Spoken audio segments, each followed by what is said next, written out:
Hi, everybody. Tim Hughes here. I'm the CEO and co-founder of Digital Leadership Associates.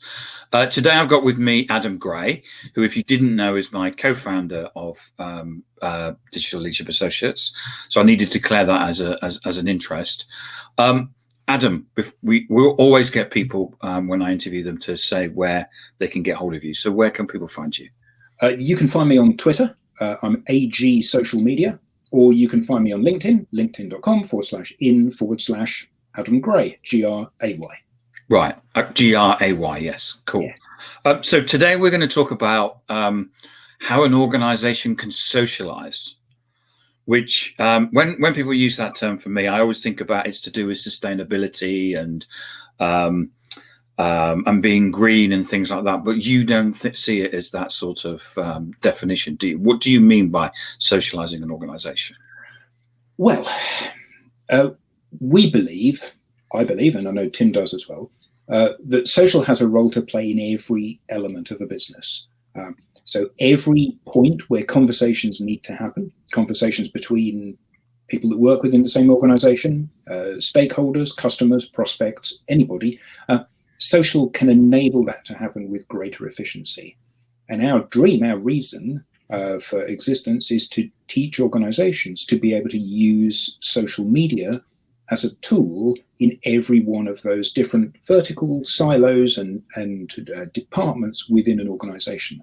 So socializing an organization is about getting the whole organization to transform to make use of social media. Okay, I am going to come back to that in a moment because I want to get a definition of social. But to begin with, what I want to ask is, as organizations, we're using advertising, we're using cold calling, we've got big databases of emails, and we're also sending unsolicited emails and stuff like that. What's wrong with that? Well, for each of those different functions or activities, there are different challenges. But fundamentally, the big problem is one of overload. Every day, I'm pretty sure that everyone that watches this will spend some of their time unsubscribing from emails. Those email lists that you're on that seemed like such a good idea when you signed up don't seem like such a good idea when you get an email every week or every day or perhaps more than once a day. Cold calling, well, the telephone's an incredibly powerful tool. The problem is, though, that it's only powerful if you're prepared to take my call. And increasingly now, is it the latest iOS 13? iOS 13, yes. Yeah, where you can instantly just block people if you don't recognize the number. And I have it switched on, yeah.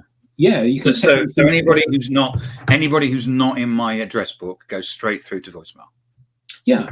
And that's not because you don't want to speak to those people, but because you're too busy to take their call there and then, and you can then filter those calls. My voicemail on my phone transcribes the first 30 seconds of the call, so I don't even need to listen to the call. I can just read the transcript and say it's a sales call. It's a sales call. And the problem that we all have is that we believe that our message is the important one. I have a product I'm passionate about, and it will be really useful for you in your organization, whatever that product is. But everybody believes the same thing. So you get 10 calls a day, 100 calls a day, 1,000 calls a day. And the issue for the person making the calls is that you can be the best person in the world on the telephone, but if you can't get through or can't actually speak to somebody, your tools, your skills are never deployed. So what happens if I come across people that say we've employed pay-per-click PPC and it works really well for us, or we have we use cold calling and it works very well for us, or we use unsolicited emails and it works for us. I mean, what do you say to those people? And sometimes you can get lucky with these things. And what we're not saying is that every cold call will not result in anything. What we're saying is that it's a downward trajectory, where once upon a time you used to have to make 10 calls to get a meeting or to speak to somebody. Then you had to make 20, then 50, then 100. The same with emails. And the problem is that when it's a diminishing long tail of success, every now and again you may get a fantastically successful response, but that's not indicative of the way the market is going. So what we need to find alternate ways of beginning those conversations.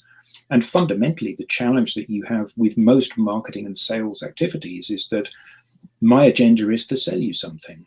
And the problem is your agenda is not to buy. Nobody wakes up, as we often say, nobody wakes up in the morning and says, what I'm looking for is a call from a hard-assed, go-getting closer. Nobody wants that. No. And so, you say that, do you see an impact with things like GDPR in Europe and CCPA that's coming into force in California on the 1st of January 2020? Is that making an impact? Yeah, well, I can certainly say that GDPR made a big impact for me personally. The number of calls that I received and the number of unsolicited emails that I received fell enormously almost overnight. The issue is, and I think this is always the issue, people are looking for ways to shortcut the system. So, I'm not allowed to call you from a UK-based company to your phone if I haven't legitimately had you sign up for my communications. That's fine. I'll just move the call center offshore to somewhere that doesn't have the same legislation, and then I'll dial in bulk to random numbers in the UK. And we see this time and again. And I think Seth Godin, it was, that famously said, the problem with marketers is they break everything. And part of the reason is you're looking for a way to get through to people. And email is arguably the best tool for doing that, because I know that it leaves my inbox, it arrives in your inbox, it's a one-to-one communication. I know that it's got there, and it's cost me zero to deliver that to you. Yeah. And that's great if we have a relationship and you want my email. But as a marketer, if I say, rather than just emailing Tim, I'll email everybody in the world, the problem is that everybody's now doing that. So you take this golden goose and then you throttle it by cheating. It's like walking up to somebody in a bar that you've never met and saying, I noticed you across the bar, you're gorgeous, can we get married, please? We might get married, but it's not the time of the question. Buy me a drink first, yeah. Yeah, indeed. Yeah. So, you say about the thing about is that what you'll find is that most marketers will say, I have a product and it's amazing and it's going to change the world and I'm going to go out and sell it. But the problem is every single marketer says that. So even though we sit at our desks and go, I've got this amazing thing I'm going to sell, everybody's doing it. It makes it, we're all the same. Yeah, as we often say, the problem is if I reach out to you, whether it's by telephone or by email or by advertising, I reach out to you, there are 4 outcomes from that outreach, assuming that you even read the message that I send. The first is, I don't like you, I don't ever want to deal with you. Well, there's nothing you can do about that. Then there's, don't call me for 6 months because I've just bought one. There's, you should have called me 6 months ago. And there's, great, I'm glad you've called, this is exactly the right time. And the problem is that last one hardly ever happens. And as a marketer, the solution you think, and I say marketer, this is sales as well, the solution you think is just to make more of those calls. So because it's a numbers game, you're getting more opportunities when your message is arriving at the point that I'm ready to buy.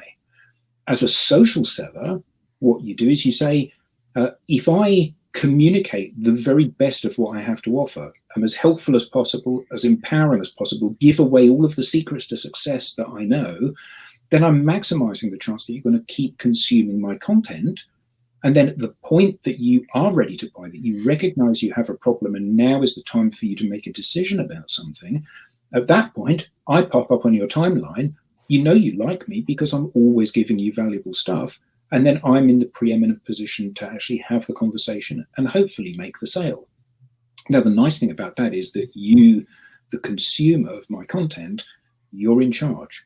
So social selling is not, as we say, not ever selling. It's social enabling you to come and buy, because I just happen to be in the right place at the right time. And, you're the world's #1 social seller, Tim. That just means that you're the luckiest guy in the world. Because like Arnold Palmer said, the more I practice, the luckier I get. Absolutely. So rather than going, I don't want to talk about social selling today. I know that we could go into that area because this is talking about something from a strategic perspective in an organization. So the world has changed. There's this thing called the internet that's arrived. There's this social media, and these things aren't working. Why do I need to start putting budget into social media?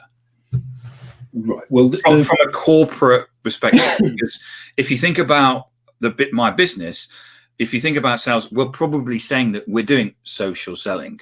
In HR, we're probably doing some social. What is it that we've got to do that's different? I think the first thing to acknowledge is that it needs to be the primary focus of where you're putting your thought and your effort. So this is not about buying your way in, but putting your thought and your effort, because social is where your customers are choosing to be. Right.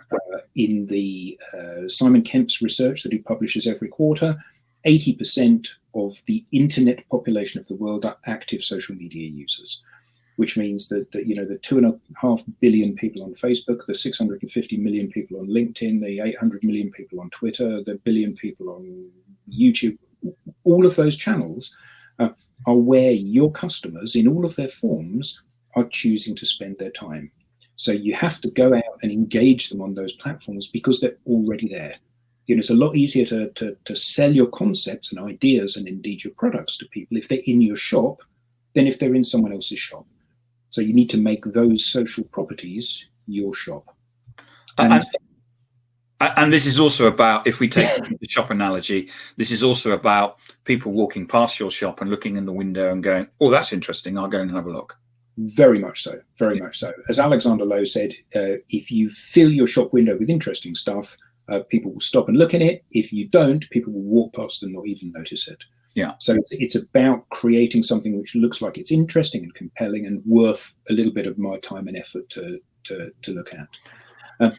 But this is not, as we know, about simply cramming these channels with marketing content. This is about creating a culture shift within organizations that encourages the people to contribute their stories, their relationships, their networks for the good of the organization.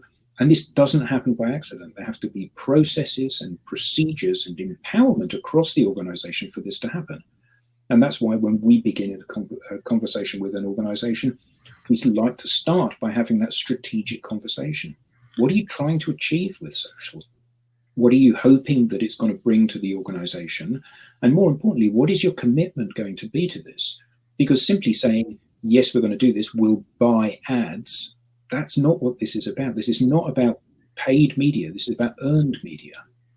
So a good example would be, I'm trying something like if you've got a marketing team. So in my previous company, we had marketing and we had an employee advocacy tool, and marketing created this content, and we as employees were supposed to take that content from marketing and put that out onto social. What's wrong with that? Well, I think that there's, first of all, an acknowledgement, needs to be an acknowledgement of who owns the relationship. Your life partner doesn't love your company, they love you.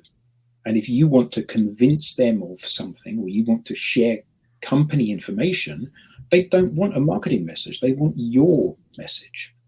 So my followers love me because it's me. Your followers love you because it's you. Yeah. So for me to take your message, and we see this ourselves on LinkedIn, if I publish something myself, it gets a great deal more traction than if I reshare something of yours. Yeah. Because my audience can get your stuff from you if they want. They don't need to get it from me. And that corporate marketing message is increasingly so vanilla. Company X, Company Y, and Company Z all have a broadly similar product. Certainly that's how it appears to the consumer, and a broadly similar message. They all say, buy our product, it's great. There's no difference. And everybody says that. So as a buyer, I'm completely confused. And what I'll do is I'll actually go online and do more research. So what you've allowed the buyer to basically go away and probably, after looking at you, decide on somebody else. Very possibly, yeah. And do you think this is because, there's a lot of people who say, we tried social media and it didn't work. Do you think this is what the problem is? I think there's certainly an element of that, but it's you can get results very quickly with social, but you're playing for the long game. It's about building relationships and having conversations and forging something meaningful with those people that you want to be having a conversation with. So when people say, "Oh, we tried social," pay-per-click on Twitter is not social. It's advertising. Any more than if I buy a hoarding at a football stadium, that doesn't make me a football manager. It makes me an advertiser. Yeah. And the strength in this is in leveraging those relationships that are there. A good analogy for this is I can write the best blog in the world. You're only going to know it's the best blog in the world when you've read it. Yeah. And you're not going to read it unless you know who I am. Yeah. So as Gary Vee said, content is king, but context is God. And the relationship that you have is the delivery mechanism. And good customer advocacy, or good employee advocacy rather, should be delivering the individual person's take on the company out to their audience. That's where the value is. But as we said, that doesn't happen by accident. It's a dream. Yeah. So when you talk about socializing an organization, this is about using social media across the business. Is that what you're talking about?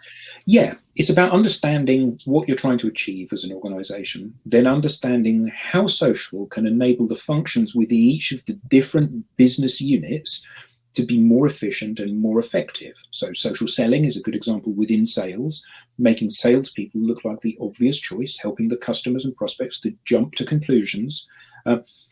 In human resources, understanding how you can recruit, onboard, retain, and then manage the exit when people are ready to leave and become alumni of the organization, how you can manage that with social. Tweeting job ads is not the answer. I'm not in the market for a job. Therefore, when I read your job ad, I'm just going to unfollow you, or I'm not going to engage with that content. So understanding how the people within the organization can take the joy of working within the organization to market is an infinitely more powerful tool. And obviously the best organizations at this are organizations like Google. Everybody knows that Google's a great place to work. You get to sit in a hammock all day and eat jelly beans. You get to take one day a week to pursue projects that you like that are not necessarily aligned to your job. Everybody wants to work there. Nobody knows how much you get paid. And in fact, that's not a question you would ask during your recruitment, because you would be so wrapped up in the idea of being part of something bigger. And that's because they've successfully externalized their internal culture. With marketing, as another silo within another function within the organization, why would you buy media which makes you look like everybody else? An advert from company X looks just like an advert from company Y and just like an advert from company A, B, and C.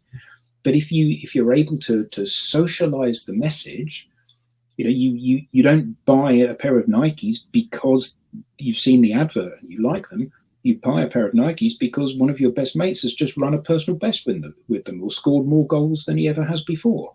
And that is exactly how social works in marketing, taking the message and pushing it out through those friendly networks of advocates and promoters of the product.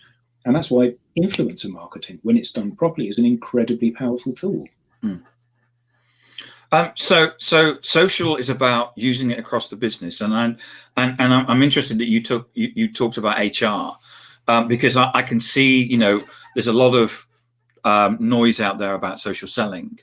I think social selling was first mentioned, I think it was in 2004 or something like that, when Sales 2.0 or something was. So it's been around for a long time.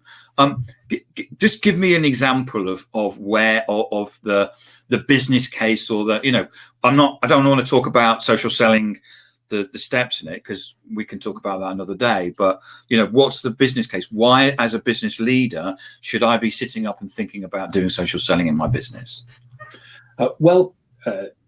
Salespeople go through a series of different tasks in order to generate leads and meetings.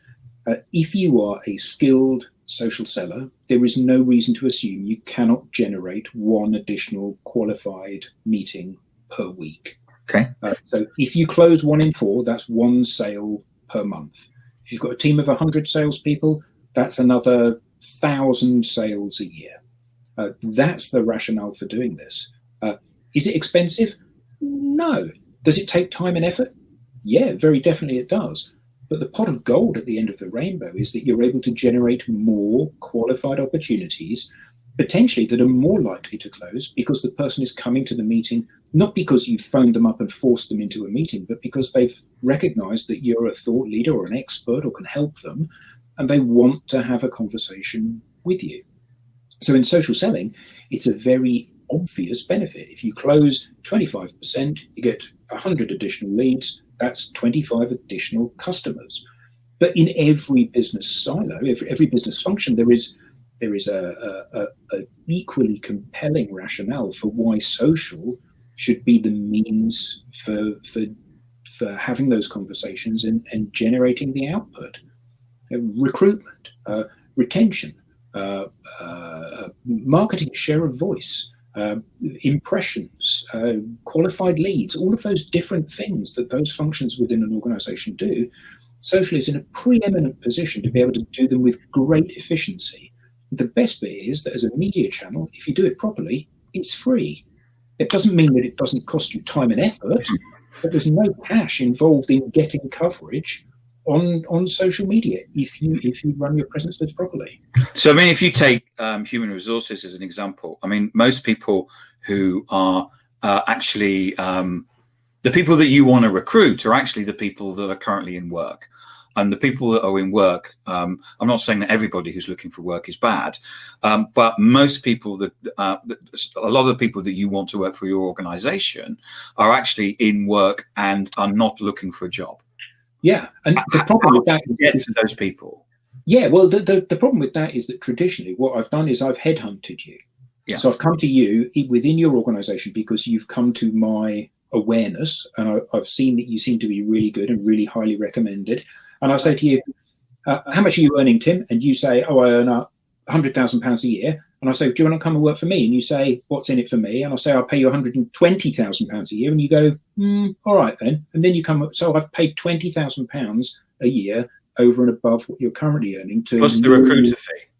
Yeah, absolutely. Which is like 25-30% of base. Yeah. Yeah, it may well be a huge amount of money that I've paid to get you into my organization. Whereas with social HR, I would hope that you would be able to generate a big enough presence that my organization looks like the kind of place you want to work. So you email me and you say, your organization looks like a fantastic place to be. I wish I could work somewhere like that. If an opportunity comes up, will you let me know? Now, how powerful is that? You're wanting to come and work for me. So it's very likely that not only will I save the recruitment fees, I won't have to pay a massive premium over and above what you're already paying, or what you're already being paid, because you've made the decision you want to work within my organization.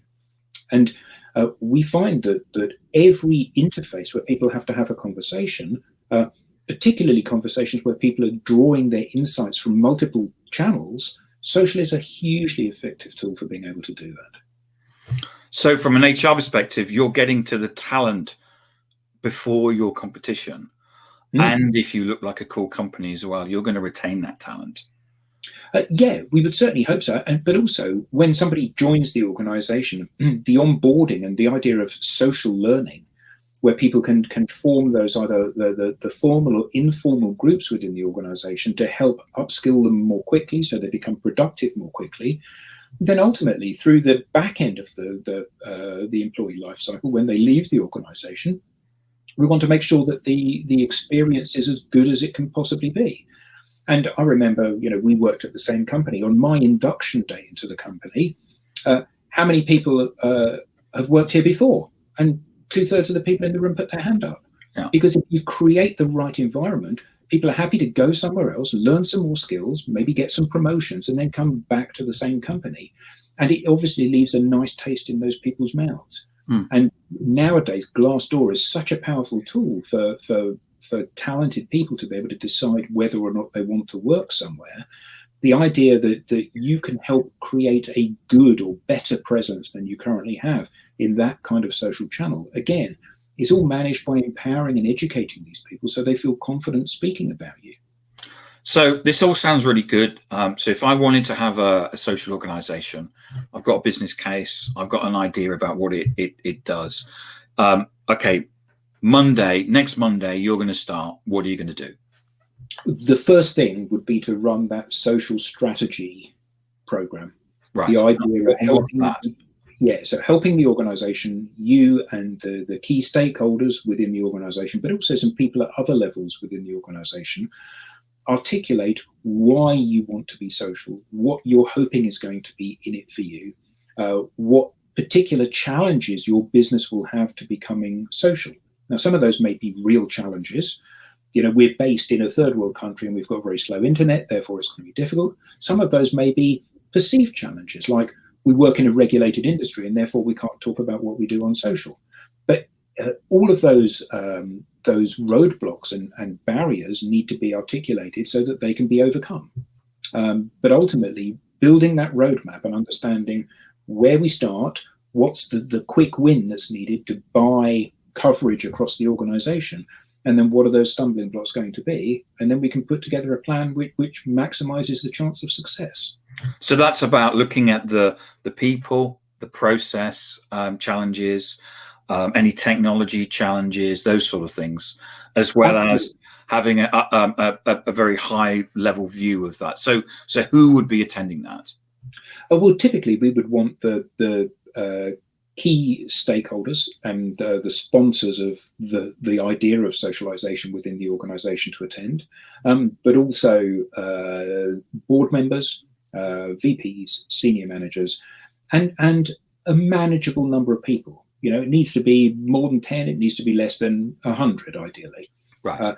And those people will work in groups, so they'll get to know each other, they'll get to see their own take on this, but they will be steered through the process so that they feel that they've contributed and have some ownership of that vision, but also so that we've made sure that we've taken all of that knowledge of the organization to unpick what every one of those different roadblocks is, because what we don't want is to be blindsided by something at some point down the road which can derail the implementation. So this isn't about teaching the people about how to use social, this is about creating a strategy. Absolutely right. So at this stage, this is about creating that plan, creating a vision, and having a name for that. We want to be the world's most social bakery company, or we want all of our customers to find us on this channel, or like Blend Tech, will it blend? What a fantastic social campaign for an organization, and everybody knows them as the blender company that blends training shoes and golf balls. Fantastic. I've not actually seen that one, so I'll have to look it up. Indeed. So we've got a strategy. Then what happens?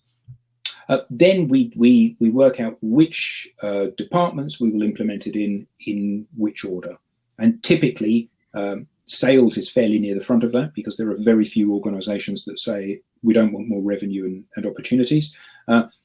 And marketing is quite near the front of that, and HR is quite near the front of that, because the visibility and the leads that you generate is equally important, as is the people within the organization, finding and recruiting the right staff.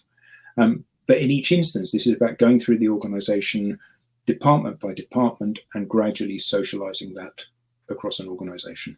So this is like an end-to-end digital transformation then? It absolutely is a transformation. And at the beginning, you said it's a social transformation. And yeah, that does smack a little bit of knit your own sandals and having knit your own yogurt, quinoa salads and yogurt. Yeah, it does smack a bit of that. But we mean social as in social media. Yeah. So social media transformation across an organization. And the reason that it's so powerful is that the people are already there. 2.5 billion people on Facebook can't be wrong. This is a great place to be engaging people in conversations. And this isn't a piece of software. This is about people and process. Is that? Yeah, it's about thought. It's about a methodology and a change of culture within an organization. And some people will get it instantly. They will absolutely understand this, and they will be able to deploy this in what they need to do. For other people, they'll need more coaching and mentoring. At the end of the day, for us, this is about a process which takes people along a journey, and it makes what may seem very difficult doable for them. And as we always say, Tim, we're our best case study for this.